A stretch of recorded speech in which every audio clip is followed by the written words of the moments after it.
Olá pessoal, tudo bem com vocês? Hoje quero convidá-los a relembrar um pouquinho sobre as unidades de medida, de comprimento, de área, de volume, as principais medidas de capacidade.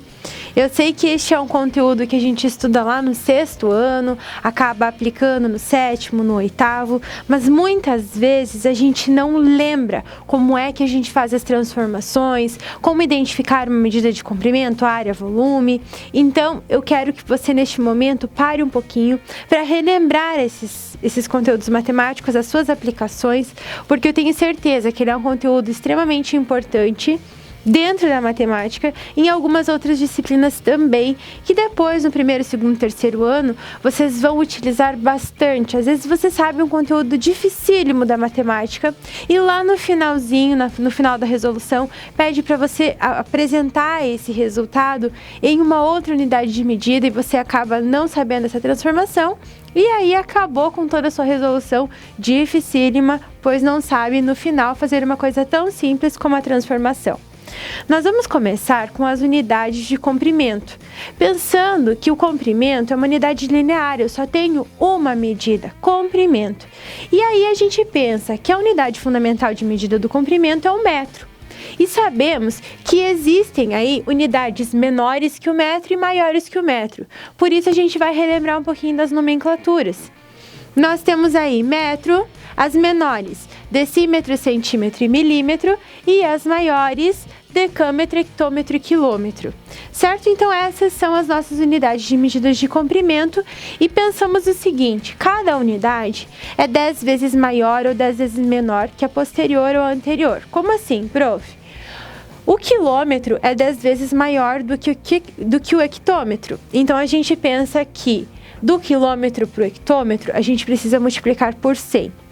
Já do hectômetro para o quilômetro, como ele é 10 vezes menor, a gente precisa dividir por 10. E assim a gente pensa como consequência para as demais unidades de medida. E também a gente pensa nas relações que a gente vai usar a todo momento, as principais relações. Como nós vamos transformar do quilômetro para o metro?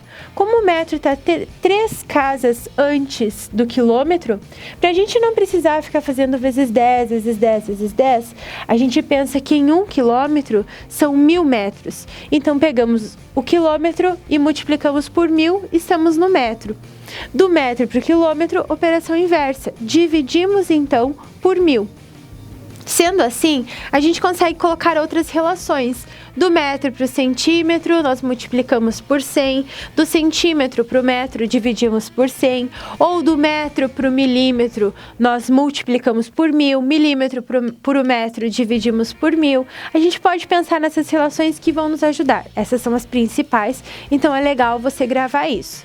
Eu vou te ensinar 2 jeitos de se fazer essa transformação. Um mais tradicional, que tenho certeza que foi mostrado para você no momento que você recebeu esse conteúdo, e outro que eu costumo mostrar também como uma forma alternativa de fazer esse cálculo. Vamos começar então com 5,473 quilômetros e nós queremos transformar isso em metros. Então sabemos que do quilômetro para o metro nós precisamos multiplicar por 1000. Se pegarmos os 5,473 e multiplicarmos por 1000, nós pensamos na seguinte maneira: como nós temos 1000 e esse 1000 tem 3 zeros, para não precisar fazer toda aquela conta extensa, demorada, a gente pensa no seguinte: são 3 zeros e eu estou multiplicando, a minha vírgula anda 3 casas para a direita. Quando a minha vírgula andar 3 casas para a direita, ela vem parar aqui no 3. Então a gente ficaria com 5.473,0. Esse vírgula zero aqui no final, para não deixar essa vírgula solta, ele não vale nada. Então a gente pode até esquecer dessa vírgula quando ela está no final deste número. A gente não precisa apresentá-la. Concluímos então que 5,473 quilômetros equivalem a 5.473 metros. E aí conseguimos fazer essa transformação. A outra maneira que eu falei que ia te mostrar é pensando nessas grandezas como uma tabelinha. Se a gente pensasse como uma tabelinha, nós teríamos o seguinte: a nossa vírgula ela deve ficar sempre na casa que estamos falando, nesse caso, quilômetros. Então, ficaria 5, o restante das casas dos algarismos, a gente vai distribuir 473. Como é 10 vezes maior ou menor, em cada casinha só pode ficar um número, em cada lugarzinho da tabela um número. Distribuir todos esses números na tabela, agora eu penso, eu estou no quilômetro e quero transformar isso em metros. Então, a minha vírgula saiu do quilômetro e foi para o metro. Continuamos com 5.473. Então, lembra, a vírgula vai na casinha que eu estava falando, distribua o restante dos números, um algarismo em cada casinha, em cada parte da tabela. E aí, a minha vírgula muda, ela muda do quilômetro para o metro. Por que ela mudou para o metro? Justamente porque a gente queria transformar isso em metros. Então, a gente tem aí 5.473. No nosso segundo exemplo, nós temos 70 centímetros e queremos transformar em metro. Então, nós estamos do centímetro para o metro. Do centímetro para o metro, a divisão é por 100. Então, teríamos que pegar os 70 e dividirmos por 100. Como é divisão, a gente tem 2 zeros, a nossa vírgula ela anda para a esquerda 2 casas. Porém, prof, onde está a vírgula? Aí você pode questionar. Quando um número não tem vírgula, é como se essa vírgula estivesse no final do nosso algarismo, do nosso número. Então, essa vírgula que vai andar 2 casas para a esquerda, porque nós estamos dividindo, e porque tem 2 zeros, então 2 casas. Então, teríamos 0,70. Da onde apareceu esse zero? A vírgula ela não pode ficar aí solta, sem nenhuma conexão. Então, colocamos o zero para completar a nossa divisão. Se você fizer a divisão normal, o 70 dividido por 100, você vai verificar que vai aparecer aí para a gente o 0,7. 7 décimos, que é o 0,7, é a mesma coisa que 0,70 centésimos. Então, você pode pensar que esse zero, você pode colocá-lo como pode esquecê-lo. É a mesma coisa. Certo? Então, teremos aí os 70 centímetros igual a 0,70 metros ou 0,7 metros. Na nossa tabelinha, vai acontecer a mesma coisa. O último número tem que ficar na casinha que eu estou falando. Então, o zero tem que ficar na casinha dos centímetros.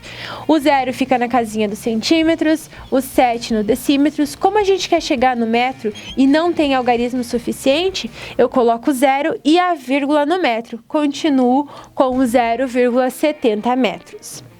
O nosso terceiro exemplo, temos 0,082 hectômetros e queremos transformar em metro. Do hectômetro para o metro, multiplicamos por 100. Então, 0,082 vezes 100. Como são dois zeros, a vírgula anda 2 casas para a direita, ficaríamos com 8,2 metros. Então, aqui, 8,2 metros. E ainda, se colocássemos isso na nossa tabelinha, teríamos o 0, no hectômetro, que é a casinha que ele está falando, 0,82. Como queremos transformar em metro, a vírgula sai do hectômetro, vai para o metro, essas 2 casas já não valem mais nada, ficaríamos com 8,2. Se você lembrar da tabelinha, das regras de colocar esses números na tabelinha, é legal, pode trabalhar. Ou então, pelo menos, você precisa lembrar das grandezas fundamentais de transformação, quilômetro para metro, metro para quilômetro, centímetro e milímetro para metro, ou vice-versa. Isso tem que lembrar. Então, é um conteúdo muito básico que a gente vai utilizar e tem que ser, então, lembrado pela gente. Não podemos passar em branco por isso, ok? Dentro do comprimento, existe também um conceito muito trabalhado que é o perímetro. E a gente precisa lembrar que perímetro é a soma de todos os lados de uma figura, de um polígono. Aqui eu coloquei uma figura pra gente e nós temos aí algumas dimensões dessa figura. Ela tem 2 metros, 3 metros, 2,5 metros e 5 metros. Se a gente quer saber o perímetro, basta somar todas essas grandezas. Então, 2 mais 3 são 5. Mais 5, 10, mais 2,5, temos 12,5 metros como perímetro dessa nossa figura. Cuidado, muitas vezes essas unidades de medida aqui, elas não aparecem para nós todas na mesma unidade de medida. Às vezes só vão aparecer aí algumas em metros, outras em centímetros, e é daí que entra o nosso conhecimento de transformação. Porque quando a gente vai somar essas grandezas, todas devem estar na mesma unidade. Então lembre disso e eu te espero no próximo vídeo para falarmos um pouquinho sobre medidas de área.